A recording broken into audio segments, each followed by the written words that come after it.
should be there maybe 10, 15 after. Fine. But so we have Andrew, Kishore, and Mark, right? We do not have Randy. No Randy. Ronnie's here also. Oh, Ronnie is here. Okay, good. All right. Only one person. All right. It is 5 o'clock, and we have a quorum of the Hadley Smart Growth Steering Committee. So I will call the meeting to order. And as I'm remote, I'll hand it off to Kyle. Hey, good afternoon, everybody. Good to see you. Good to see you, Kishore, Andrew, Ronnie. I know you're in the room. You're not showing up on the owl, but good to see you. Happy to be back joining you. My colleague Aiden is also joining as well, so that we can kind of present on where we are on this new phase of work, which is really getting into nuts and bolts of drafting a smart growth zoning bylaw. Before we get into that, though, I do believe that the agenda noted some minutes. So I just want to make sure that we follow the agenda. I believe there are minutes to review. Let me just pull those up and make sure that I got the right dates. Andrew, if you want to be the acting chair in terms of Yeah, I'll motions. pull the agenda. If we're going by the agenda, we also could call Public comment. public comment, but I'm not seeing any public, so we can skip over that. So minutes. Which minutes are we just doing? Looks like April 23rd, April 30th, and May 14th of this calendar year. Yep, 2020. that is correct.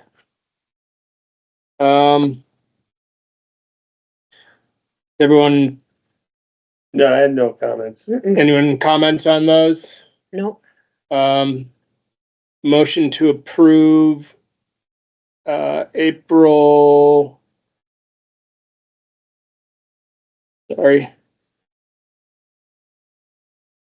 23rd, as is. Aye. Aye, all approve. Motion to approve April 30th, as is. Aye. and I'll second the last motion, and I'll second this motion. And Thank you. Vote aye. Yeah. Motion to approve minutes for 5/14. I'll second that. And vote aye.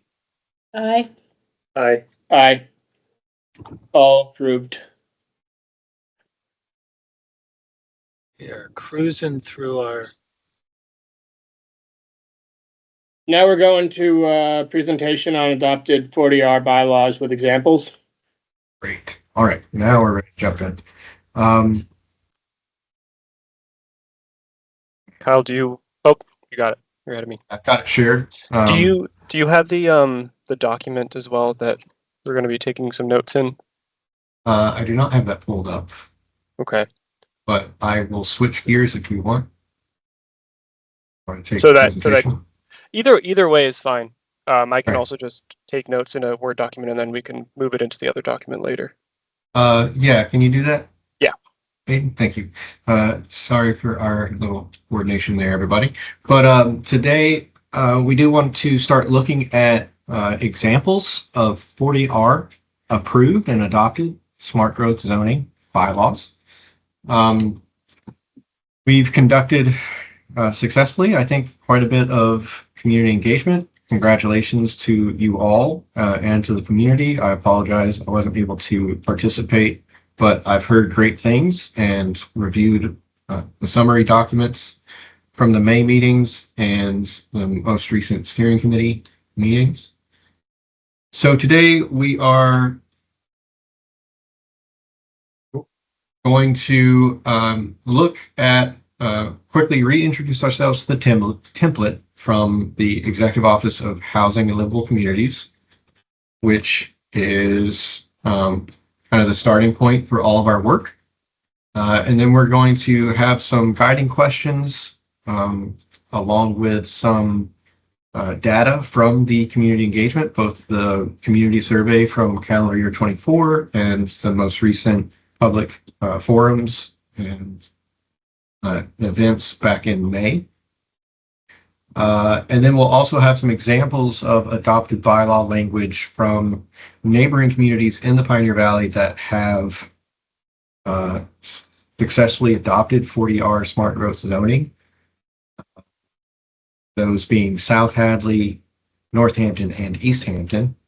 And then we'll have more time just for further conversation, discussion as we all see fit, or as see fit. And then we have some thoughts on how to proceed working through the document. So again, just want to quickly reorient you. We've shared the Chapter 40R local zoning bylaw guidance document that comes from the Executive Office of Housing and Livable Communities. We will follow this sample zoning that's provided in the document because it is essentially a requirement for any 40R eligibility application. So we will eventually have to submit a red line draft, which means that we can, adjust and adapt to reflect local preferences and local needs. But this is really the starting point.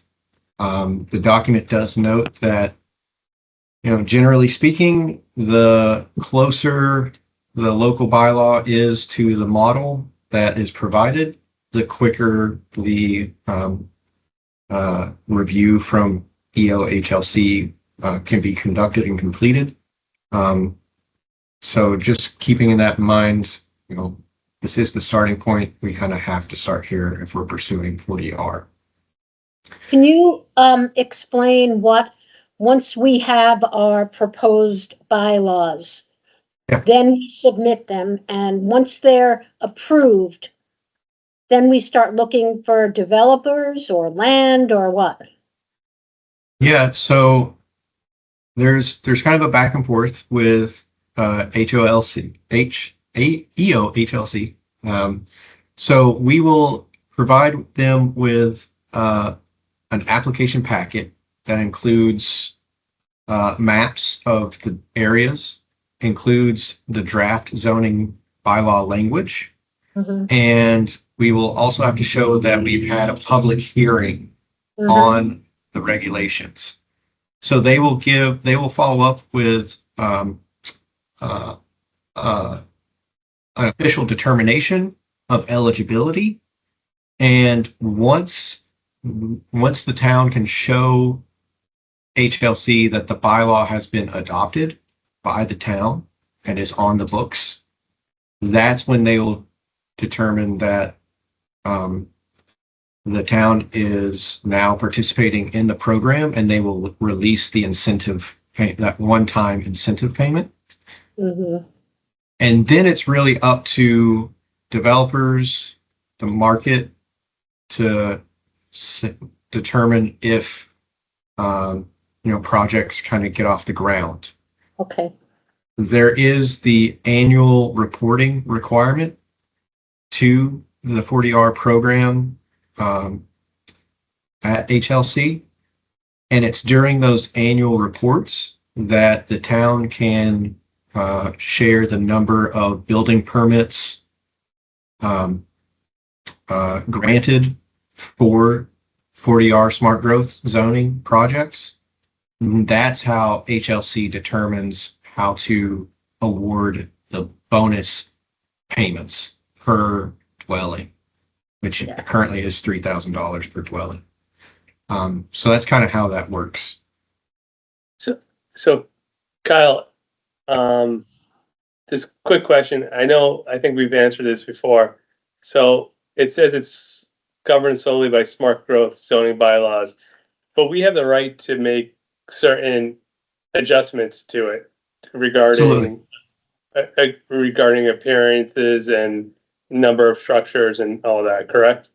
Absolutely. Yeah. Yeah. What this means, and thank you, Kishore, for pointing this out. So what this means is that if a project, okay,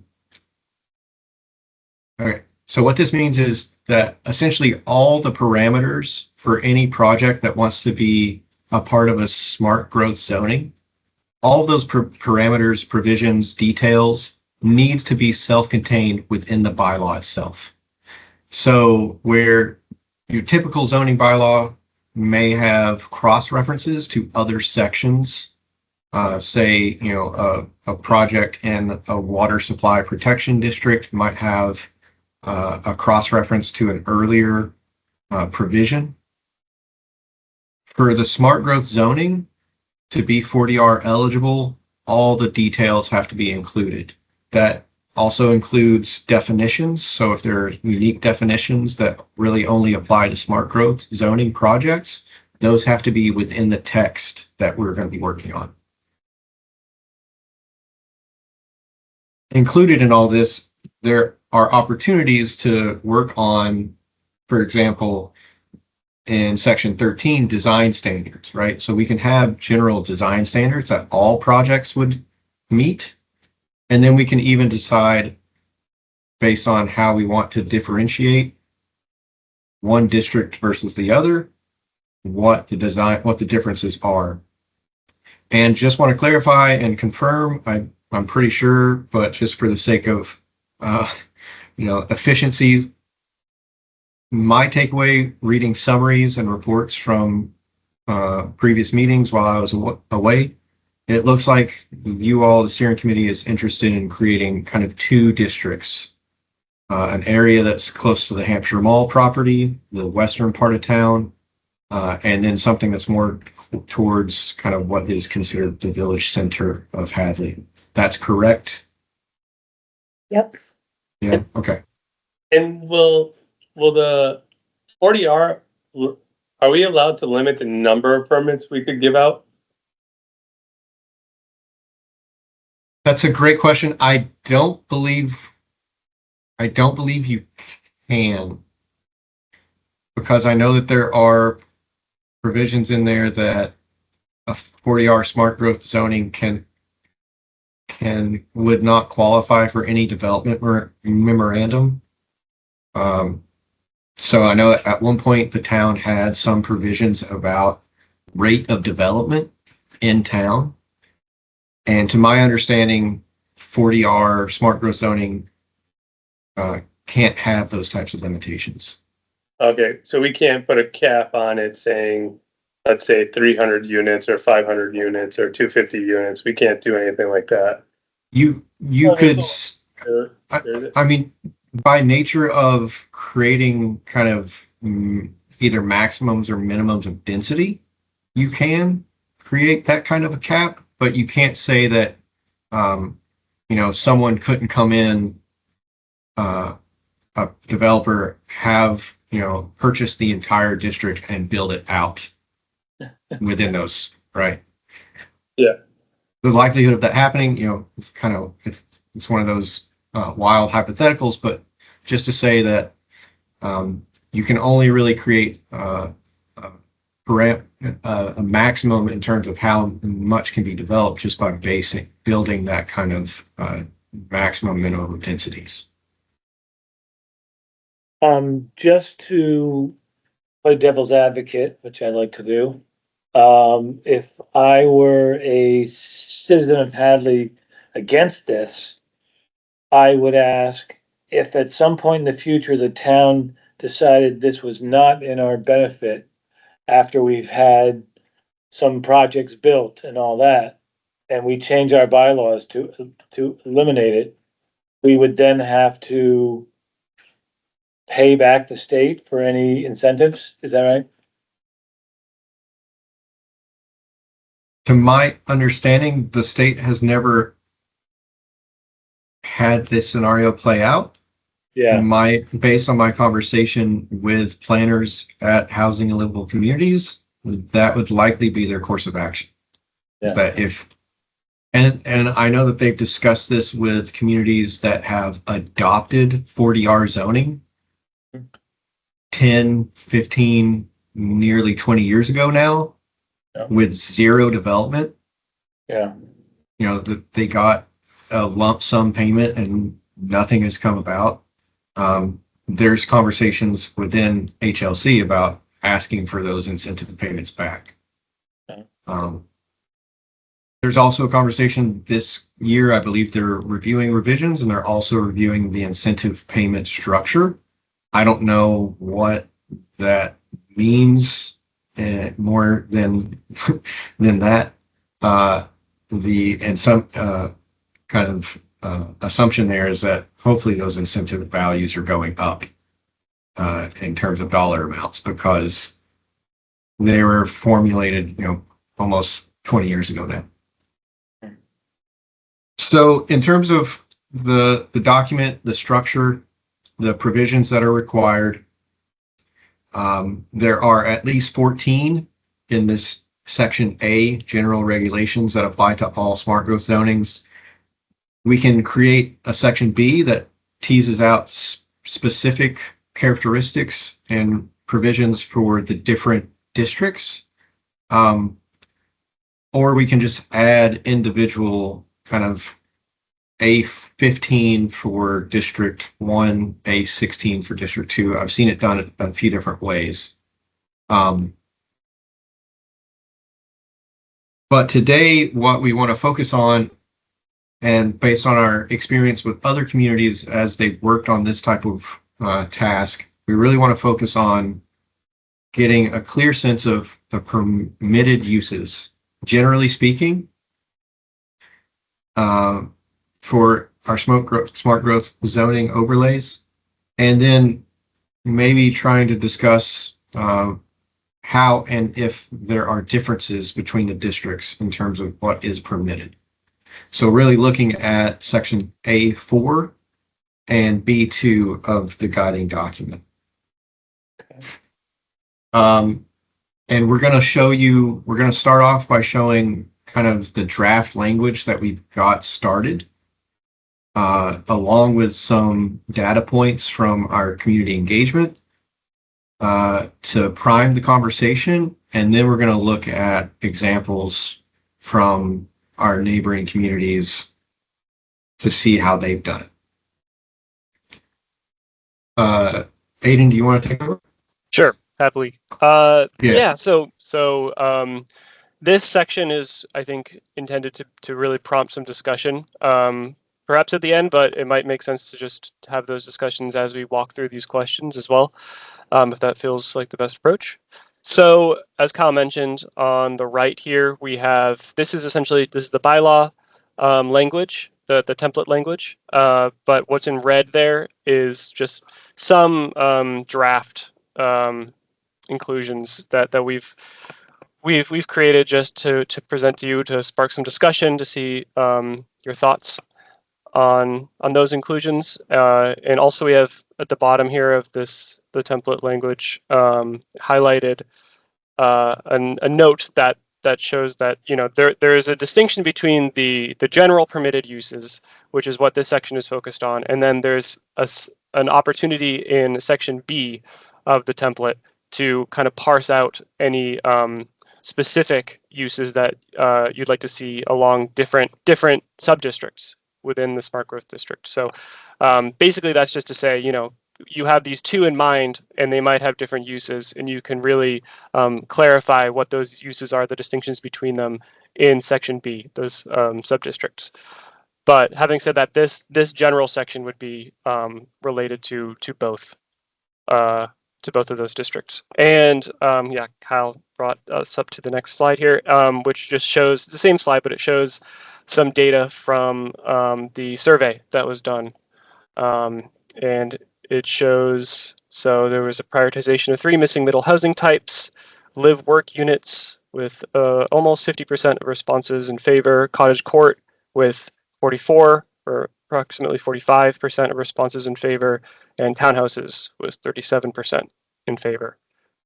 And then, as this wasn't so long ago, but as you all probably recall, people at the public forum, based on the feedback that we got, tended to be interested in townhouses, cottage-style co-housing in the Western District, and mixed uses in apartments and condos in the Mall District.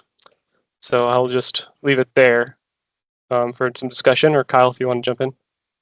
Yeah, I think I just want to point out that as defined in smart growth zoning, multifamily is any dwelling that has 4 or more principal dwelling units in the same structure. So they do break apart 2-family duplex or 3-family triplex.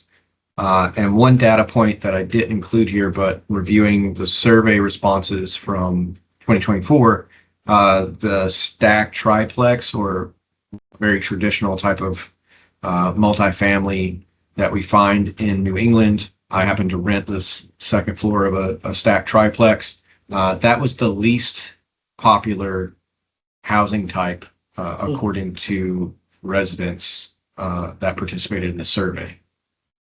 So just wanted to add that little bit of context. And again, just speaking to the fact that, again, this is the general section. We can leave it kind of comprehensive and list everything out with that last little clause, as specified in each district. If that's how the steering committee thinks is best, is that we kind of just list everything in the general, and then we get into more details later on. So, and we'd happy to hear any quick thoughts on permitted uses that are residential. I like the idea of having a general, whether that's section A, and then B and C are the 2 separate districts. And so if you're in B, you have to comply with A and B. And if you're in C, you have to comply with A and C. That kind of what you're talking about, that making it as intuitive for a developer seems wise.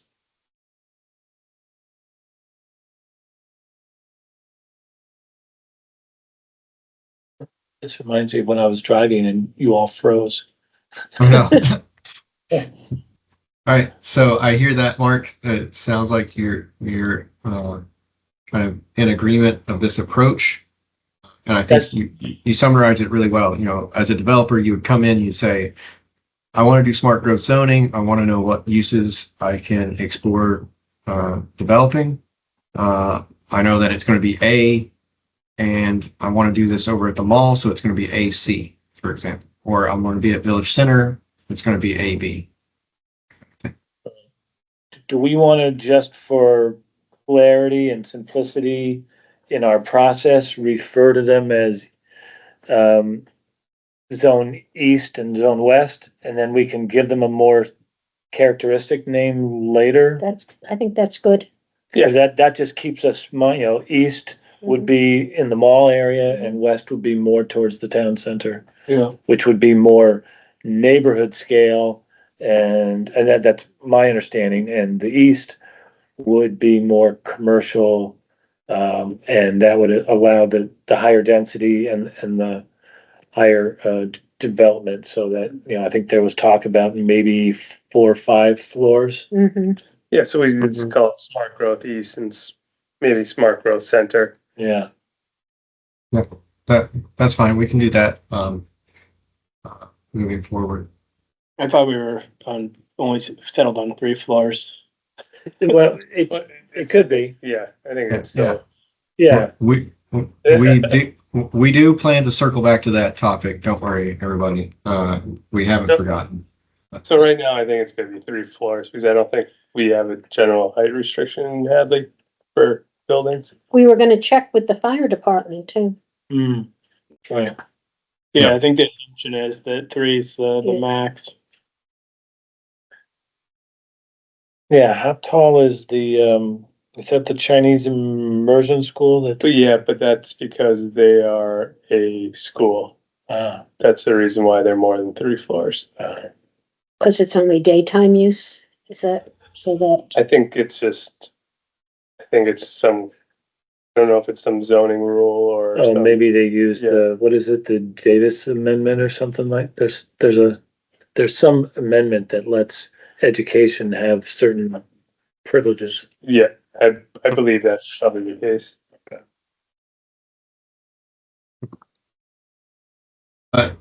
If no other thoughts on this language right now, we'll consider it kind of acceptable for the time being, and we'll proceed to 4.2, where the bylaw will start to look at residential and others. Aiden? Yeah, so exactly. This is really to parse out both the residential uses that'd be allowed in mixed use and then the non-residential uses that would be allowed in mixed use buildings. And after we go through this, we can talk about what some other communities have decided to do here. But these are just some example, really, some example uses. It's not intended to be comprehensive, but just some thoughts to get us started. So I guess it does maybe make sense to give a little bit of a precursor to like what these other communities have done at this point, because there's been some very different approaches. Like in East Hampton, which we'll get into in a later slide, there's a full table of uses that's embedded within the 40R document. So it's very comprehensive. There are a lot of uses. They span a number of different retail, commercial uses, and even getting into some industrial uses, only allowed as part of a mixed use building. And then Northampton and South Hadley are both much more general, and they kind of specify just generally commercial uses, and those commercial uses would refer to, I suppose, the commercial uses that are allowed in the town generally. But they don't make highly specific reference to different uses. So there's a lot of flexibility here to get really granular, or to leave it a little bit more flexible and open-ended. I could imagine hearing the west or central version to a little bit more neighborhood friendly, and then have the east a little more open to commercial. Not that you couldn't have retail in that west district, but it just might be certain areas of retail that would be less potentially offensive to adjacent mhm. residences. Mhm.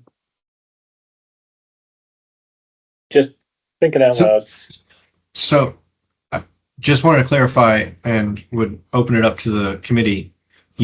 You are imagining that in both districts, mixed use is permissible. That's what I was Because- gonna say. Because I thought I heard that in the public engagement. Yeah. Yeah. And Yeah, that was, so- that's, the point is to not have to travel to get some basic things. Yeah. right, yeah. So that you still have that kind of pedestrian friendly quality. You still have amenities, services, kind of within walking distance. What did you call it? Live work? Is that what you called it? Yeah, there's also that option, right? Live work, where you could have a ground floor kind of business with residential right above. Yeah. That could blend in very, very nicely to a neighborhood style architecture with intensity of massing. Yeah. So just quickly, some data points from the engagement, just to be mindful of. The survey didn't get into specific uses, but we did talk about like intensity of built structures, and mixed use buildings. We're in the middle. 38.8% of respondents thought that was most appropriate for any smart growth zoning. So again, that's the, ground floor. That's, what we would consider kind of vertical mixed use. So within the same structure, ground floor would be business commercial with residential for a story 2, maybe 3 above. And then, public forum really wanted participants prioritize, again, mixed use buildings. There was some notes about businesses to serve the rail trail. So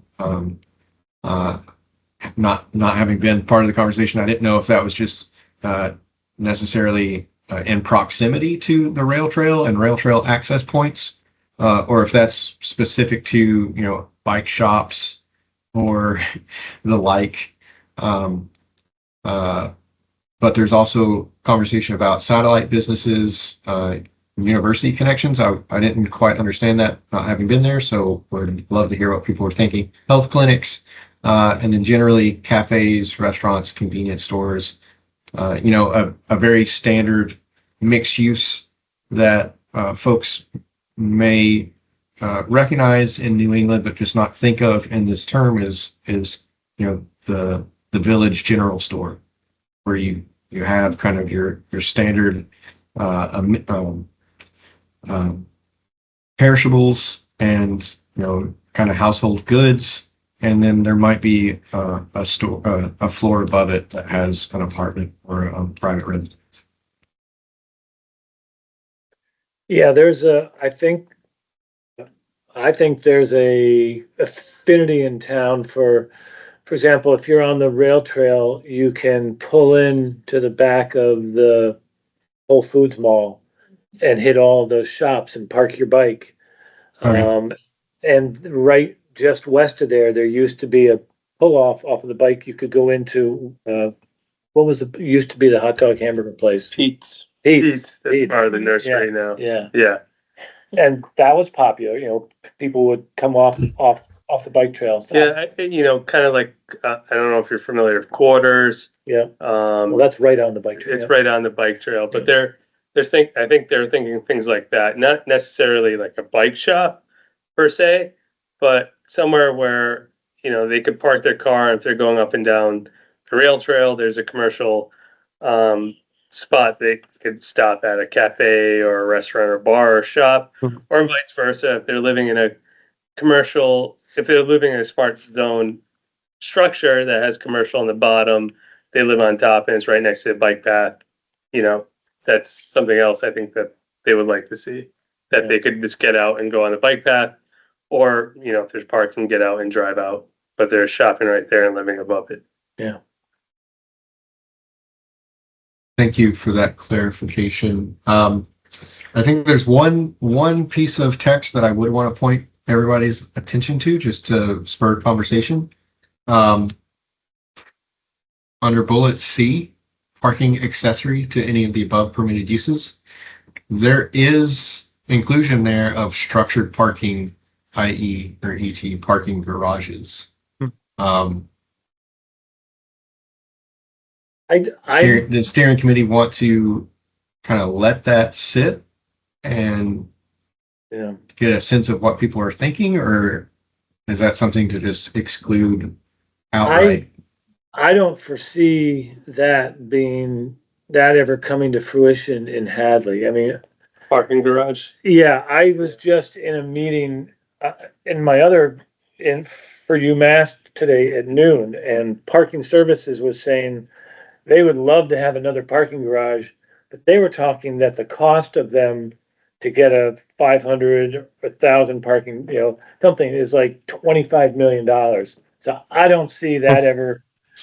I don't see anyone ever, that we would ever be a revenue generator to make that. Yeah, you're talking about a very large development. Yeah. But for safety's sake, I would exclude it, maybe for now. Yeah. That's fair. Totally fair. And if we need it in the future, it's something that we could revisit or take a gander at again. Yeah. And I don't think we're going to do garage under in a lot of lot of the land's not, it's gonna be aquifer. Right, and we tend to have a higher water table in town. I mean, it's not everywhere, but in most. I mean, there's, you could do a parking deck on top. That doesn't sound very attractive, but It's not very cost effective unless you no, do a giant development, which I Right. don't foresee happening right. or being allowed to happen.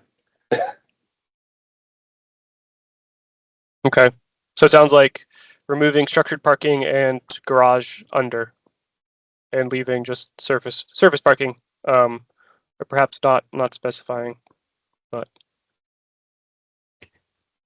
Yeah, we wouldn't necessarily have to get too specific at this Yeah. point because there are provisions elsewhere specific to parking. So we can keep it very vague in this section regarding parking. Yeah, I mean, I wouldn't want to rule it out. I wouldn't want to hang my hat on it because I don't think it's going to be cost effective for a developer. Sure. This is, I believe, unless I'm misreading it, it's just saying that these things would be allowed. Yeah. Not saying that they need to happen by any means, or that they would realistically. But they could also be removed if they don't feel relevant.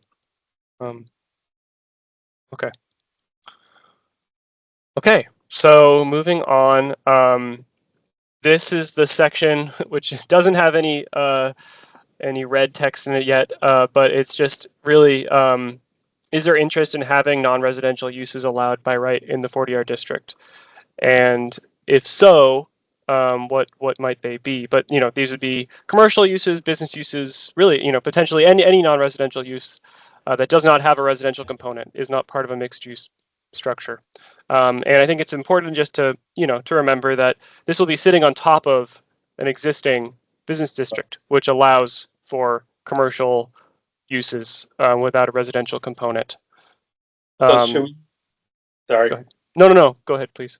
So should we specifically put verbiage saying that all of their usage refer to the underlying zoning? Yeah, I'm confused. Are you asking if we want to allow non-residential within the 40R? Yeah. Because how would that benefit 40R? 40R is all about affordable housing. So I would say if you want to build non-residential, then use the underlying district instead of, why give them the 40R credit when we're not going to get any credit for it? Does that answer your question? Yeah, that's totally reasonable. I think the only reason why you might want to do that would be because you can apply the design standards and the other components of 40R to a non-commercial structure, whereas with the underlying business zoning, you wouldn't. It would just be what the business zoning has. So it would allow. So basically, if somebody came in and they wanted to build, I don't know, anything, a restaurant, let's say, and they didn't want to have any residential units.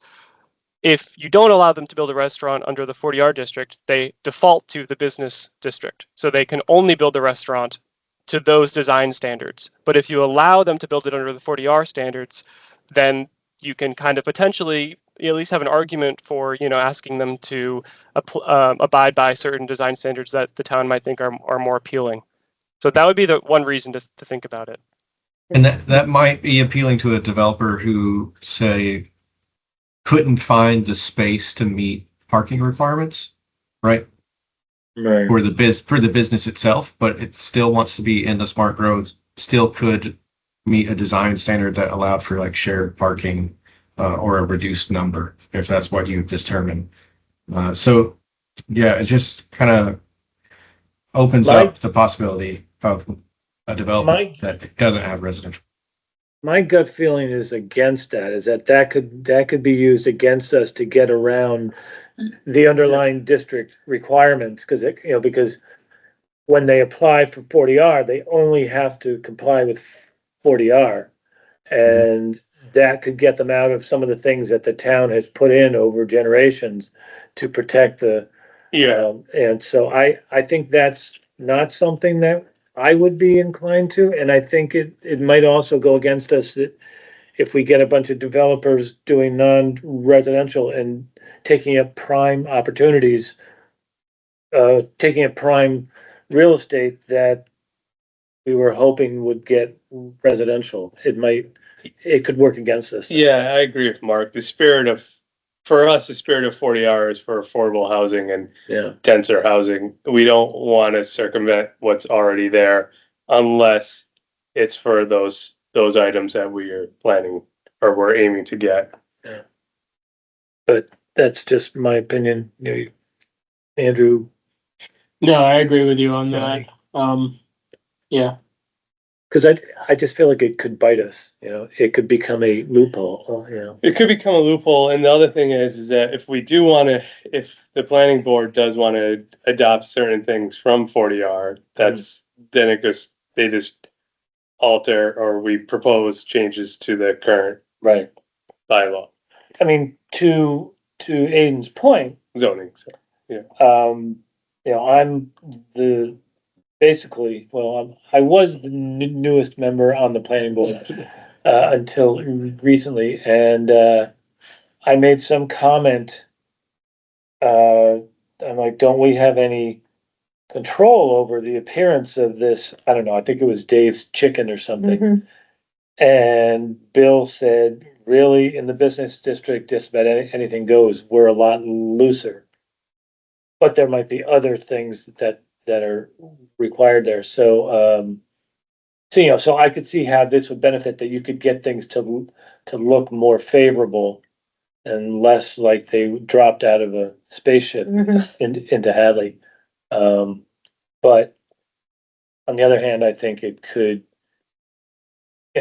eat up prime opportunities for the housing, which is our goal. Does that make sense, gents?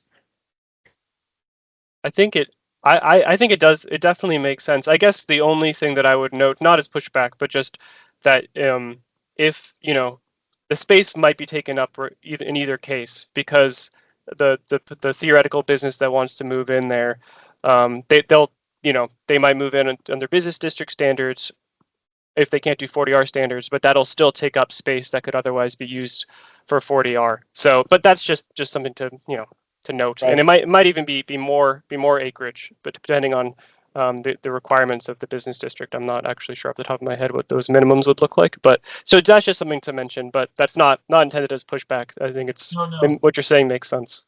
No, I think I want to ask Bill and Jim, what might we lose that you value control over the business district if we went with this more generic 40R?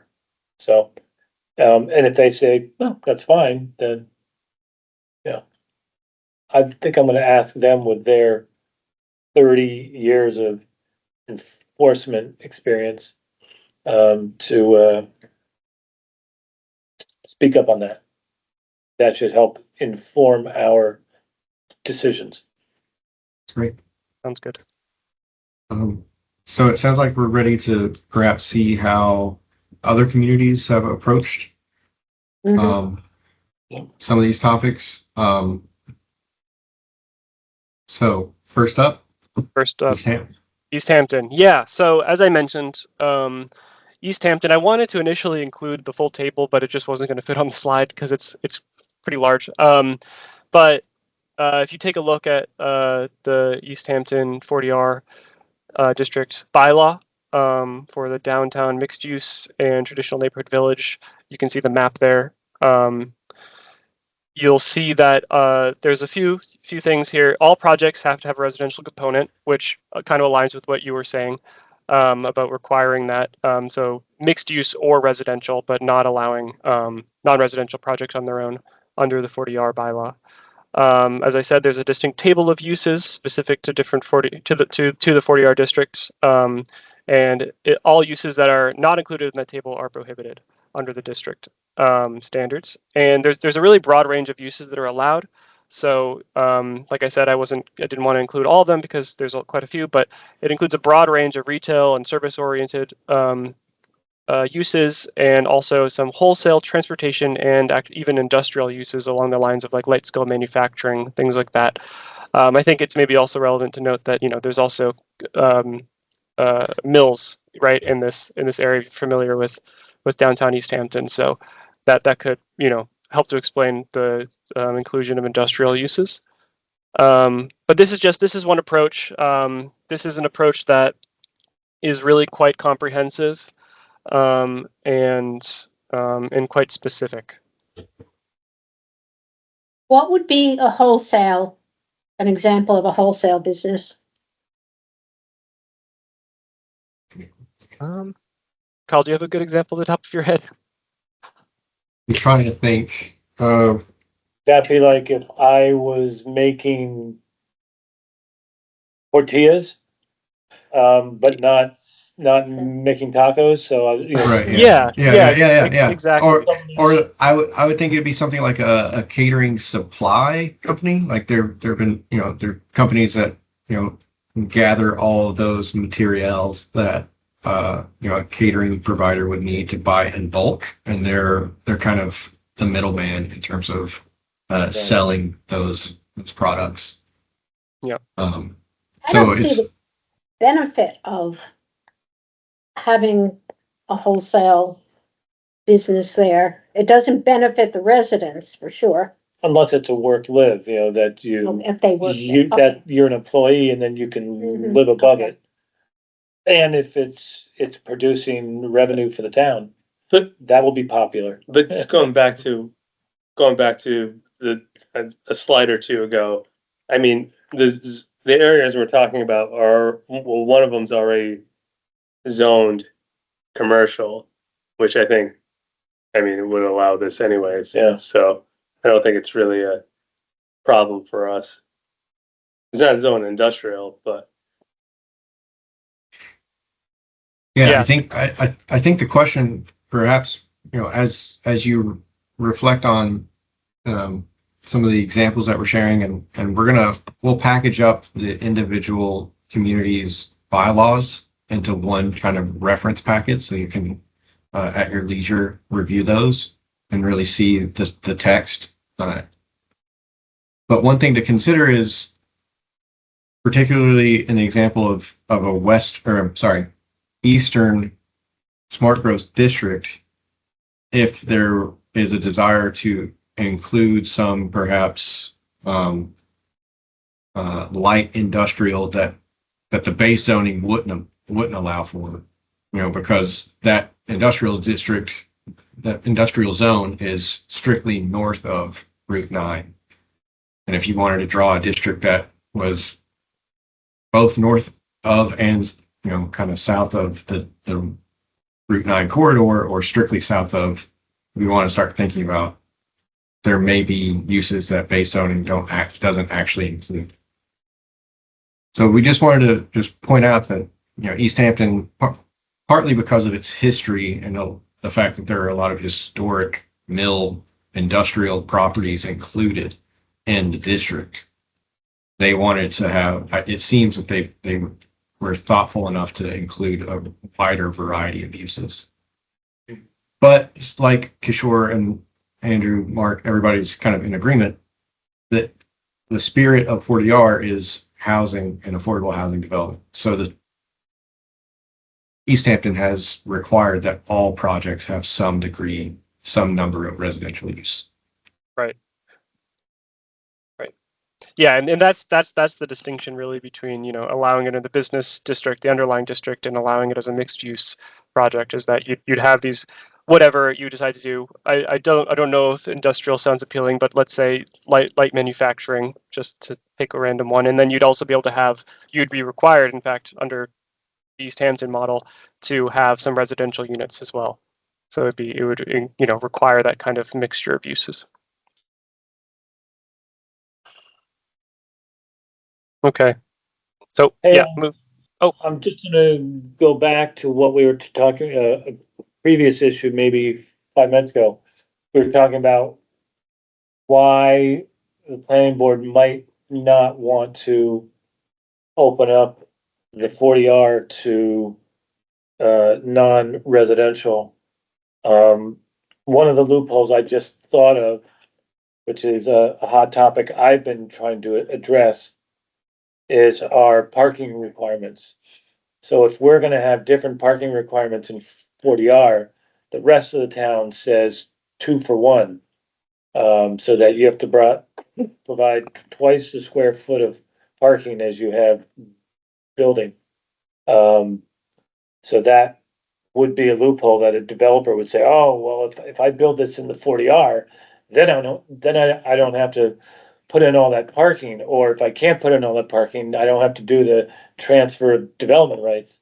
So, this is just thoughts that come to mind. Yes, no, that's definitely true. That would create a loophole, or it would create Yeah. that kind of tension, I suppose. And it's ironic that I'm mentioning this because I'm actually a proponent again, for change the parking to a more tailored per use than just this blanket one. But that's another rabbit hole. So Yeah. sorry, back to where we were. Okay. This is just moving on to Northampton. So this, as I mentioned earlier, is a dramatically sort of less specific bylaw, at least when it comes to allowed uses. It's really pretty clear. It just says, and this is obviously quite small. If you look at the 40R district boundary is what's in blue. So it's really, a fairly small district, and subdistrict A is the orange along the right-hand side of that district. But subdistrict A allows only single-family development, whereas subdistrict B allows for multifamily, townhouses, mixed-use development, which would be housing along with office, and a non-residential component, which isn't specified within the 40R bylaw. Actually, it's so assumedly it refers to uses that are allowed elsewhere in the bylaw. Correct me if I'm wrong about that, Kyle, but that's my understanding. And then there's urban residential, which is not included in the map here, but it allows for single family, multifamily, and townhomes. So it's residential, as the name implies.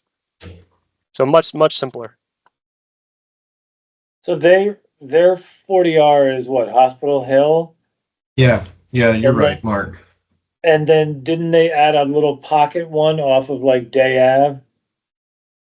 I think that's the urban residential Oh, district. And my understanding is that urban residential is really more of a kind of an infill development, just trying to kind of pack in some added density into already developed section of town. okay. And then the Village Hill is, like you said, it's Hospital Hill. It's where the old state hospital was.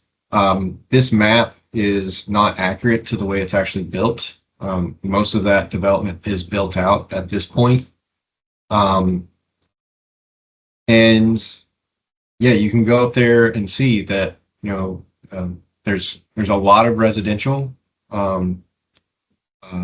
A lot of some of the pictures that we even included in the resident survey from 2024, pictures of townhouses, I think came from some of these developments. But I do want to just point out that, Village Hill, particularly in the case of Northampton, is an example of more of like a project-driven 40R zoning adoption. That was a former state property, a campus of the old state hospital that Mass Development worked with multiple developers to kind of reimagine and transform into its newest iteration.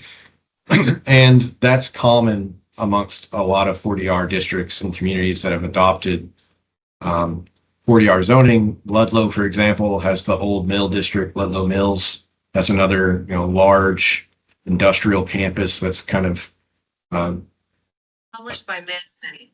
Yeah, just been the focus of their zoning. While many men prefer to use a simple card holder. Okay. Yeah, so move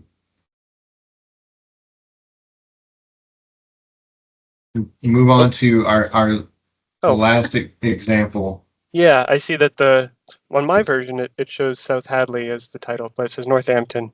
But this is South Hadley, so apologies Yeah. for that. This is the Newton Street district.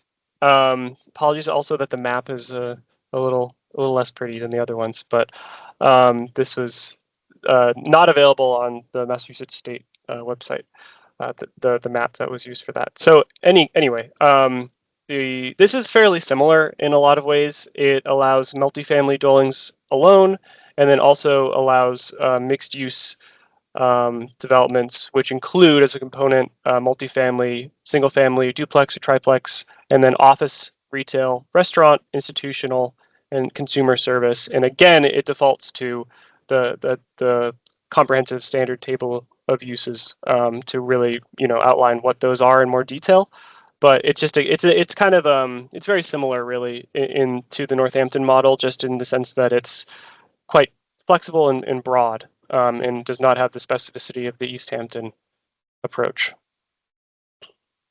That was that the one that was around an old grocery store or something? I believe so. I think you're correct, Mark. I think to date, I believe there's only been really one development that's gone into this new district. I think it was affordable housing from Wayfinders, more recent in the last year or two. South Hadley does have a second district that has had no development go in.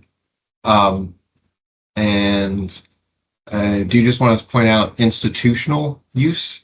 I believe the Northampton Village Hill also includes that. So that's kind of like assisted living or kind of a care facility. Just for those unfamiliar with the term. So assisted living or care facility, they're not part of smart growth or 40R, are they?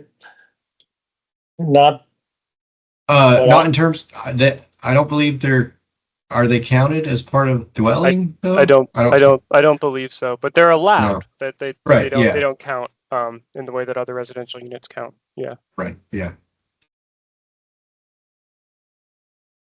And then just anecdotally, you don't know why there's been have there not been any proposals, or have there not been any developments at all in these areas? In terms of South Hadley, Aiden might be able to speak to that one. So my understanding, but correct me if I'm wrong, is that the Newton Street has seen some level of success. There's the South Hadley Falls is their other 40R district, which was not included because it has not been successful so far. It hasn't really produced what they were hoping it would produce. As to why, it's complicated. That's a tough question. I think that I don't really know, but I would assume that there are some underlying sort of difficulties with the area where the South Hadley Falls district is. Like, it maybe just isn't as appealing to developers under any circumstances, 40R or no. So it might just be a case of it being in a less appealing area. But Kyle, correct me if I'm wrong here, but the Newton Street district is doing okay. That's my understanding. Yeah. I think the Wayfinders project is several dozen units affordable. It may even be entirely affordable. I haven't seen the breakdown of that.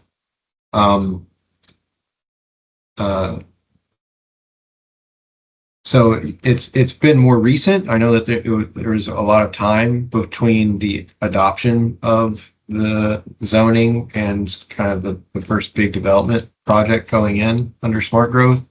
And yeah, just would reiterate Aiden's take on South Hadley's second subdistrict, South Hadley Falls. It's just kind of off the beaten path. Currently, it has, I think, a lot of more historic kind of industrial structures. So there's just greater challenge to redevelop that type of property.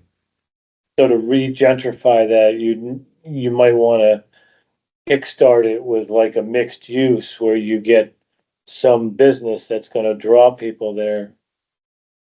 I don't know, yeah. Interesting. Yeah.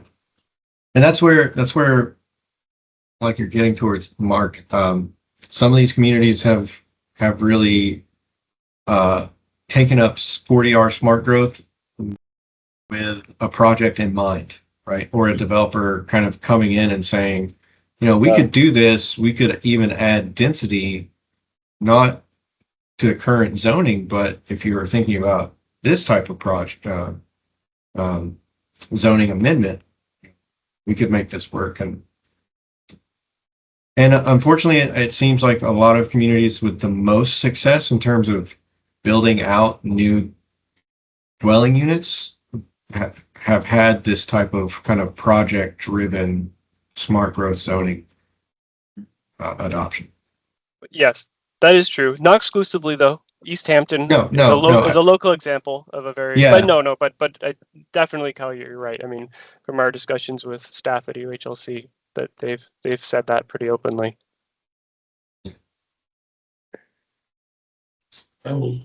We have a few Amherst area developers that seem to like to come into town, so.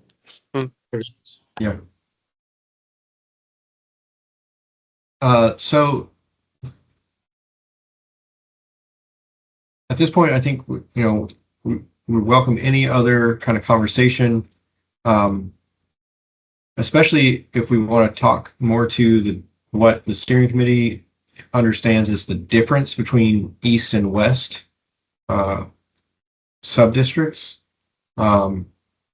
It sounds like some specifics regarding accessory uses related to parking. We can kind of strike some of that language. But I'm getting a sense from the committee that, at this point, more generally, kind of keep it open-ended. And maybe we can circle back to get more specific if upon review of these local examples or regional examples, have further thoughts. I think that's the best way to go right now, is that you kind of formulate it, do a draft, and then we keep chipping away at certain points or massaging certain points. Okay. That's my opinion. Yeah, I think you said you were gonna send us your stuff after the meeting. Maybe our homework is to go over it before the next meeting and highlight things that we have questions or ideas about. Yeah, so I thank you, Mark. You're right. There are a few things that I want to follow up, perhaps not tonight, but first thing tomorrow with some kind of homework, if you will, but additional resources. So first, we'll share this slide deck so everybody kind of reorient themselves as you reflect on tonight's meeting. Second, we will package the individual smart growth zoning bylaw language from our 3 regional examples. So East Hampton, Northampton, South Hadley, so that you can see those bylaws in full and get a sense of, what the commitment is going to be in terms of this, the totality of the document, details, language. We've sent out a PDF versions of the working kind of draft document that we've started on. So you'll have that to reference. But what we're going to do as well is we're going to create an online kind of live living draft so that at your leisure, all members of the steering committee will have access to review the document so that you can get on, open it up in a web browser, highlight text, add a comment kind of in the margin, or even directly type a suggested kind of revision or amendment to the text. And as we work through a sequence of these sections of the bylaw, we can just confirm that, by the end of August, for example, we want to have sections 4, 5 through 8, a set of sections completed, which we have an idea of how to approach that. And essentially that would be, trying to get permitted uses, what we've discussed today, solidified, nearly final, before the next meeting. And then at the next meeting, really focusing our attention on the provisions related to dimensional, density, parking, and affordability requirements. So that may sound like a lot, but I think that if we provide all of you the reference materials, you can start seeing what those sections look like.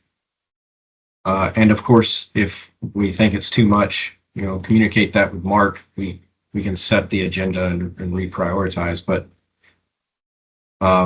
looking at all of the things we want to cover and what we must cover in terms of drafting the bylaw, I think we can really work through it in about 5 or 6 meetings.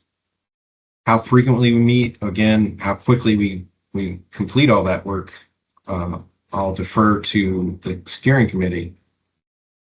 But I believe our next meeting is scheduled tentatively for August. I don't have the exact Wednesday on my calendar in front of me, but yeah, I think it's in a month or so. I don't know if anyone else has that date off the top of their head. Looking to see if it's the 20th. That's what I remember. It is the 20th, according to my calendar. Great. Okay. So if that's still what everybody's got on the calendar, I'll make sure that's on mine. My apologies for not pulling that up in front of me. But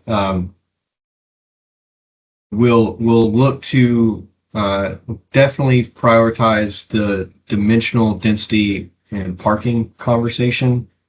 Affordability can be kind of on its own. We can talk that out once we get a sense of how intense we want to allow development to occur, and what those buildings look like in terms of square footage, footprint, but also height and massing. How close those things are together, and then what's realistic for the parking that would be needed for all of those uses. Kyle, the resources that you're going to send us, the 3 communities, is that something that I could imagine could be 20 pages or more? The packet itself could be closer to 50 or 60. I think one community alone, it might have been East Hampton because they had a very long table, but some bylaws are 15 pages just for this. So I might have you send it to me, and maybe we can get those printed and get that either done by the town or paid by, reimbursed from the planning board account, and that way everybody gets their. That would be great. Yeah, because I've been taking stuff to Amherst Copy, and I was like, oh, $80, So yeah, let's. So, Mark, if the committee would like printed copies, Yeah. just to remind you, we are on a grant. We are now grant funded with a pretty healthy budget outstanding. Yes. So we're happy to print and then just include that into the reimbursement to the state. That would be great. You can handle it all internally. That would be great. Okay. And then I don't know if you want to, ship them to the town hall or drop them off when you're going through the valley, or. Yeah, I'll double check my calendar, see when I'll be up there. If it's not in the next week or before the end of the month, I'll make sure that we get it to town hall and we coordinate with Mark and everybody. Okay, that'd be great. That sound good? We will share digital copies just for everybody in the meantime, but we'll also make sure to get physical copies to. Since the grant's going to pay for it, I don't know if anybody else. I love it if I can get it on 3-hole punch paper, so I don't have to do the 3-hole punching. I just like to, that's just me. I don't know if anybody else wants that. I get packets from another organization that I go to quarterly, and they send me 3-hole punch, because I just like to, I'm kind of analog, you know? I like to. I- Do you want a particular grade of paper too? Mark? I just took all my 3-hole stuff out the other day. We're all volunteers here, so I'm just trying to take it off of our. Yeah. Sounds good. Understood. Type 10-pound paper. No, we will get that, of course, shared for digitally in the meantime, and then I'll coordinate with Mark and get some physical copies of your kind of reference packet, so to say. And then it looks like Wednesday, August 20th. Same time, same network, and hopefully the family will be a little okay. I'd love to get back and see everybody in person at least once this summer. But yeah. So thank you all. Again, feel free to reach out either through Mark or directly to us. You have our contact. I think this is a great first step into kind of a relatively tedious aspect of the charge of the committee. And if you all will entertain just quick feedback, is it helpful to have kind of a slide deck to guide the conversation? Or would you Yes. prefer to just work through a document? Because we figured it's better to kind of guide the conversation and just get feedback kind of You know, piecemeal. I like it as almost meeting notes when I go through, because you're gonna have the resources and the slide deck. Yeah, the outline or gets overwhelming, especially when remote and it's digital on a screen. It's just it's a lot. So having a slide deck and walking us through it with bullet points instead of everything on the screen at once is helpful in my opinion. Yeah. Makes A sense. little bit. Bonnie, Good luck. Andrew, Yep. the same. Yeah. Great. Okay. We will we'll continue. We'll try to again, make it as engaging as possible, but we appreciate everybody's patience and perseverance with working on, essentially you're writing the laws for the town to adopt. So it's not an easy lift, and we appreciate everyone's efforts and commitment to the charge. That being said, I'm done with our agenda points. It looks like we've confirmed the next meeting time and topic. So it looks like item 8 on the agenda is adjournment. Back to you, Chair. Unless anyone has anything else, I would entertain a motion to adjourn. Second. So you made the motion and you made this, I was entertaining I was looking for it. I make the motion. You make the motion, I you second. second. I'm just getting Robert's rules here. All right. Alright, and Dunn, we supposed to do roll call. Ronnie, Aye. Parmar, aye. Good night, guy. It was unanimous.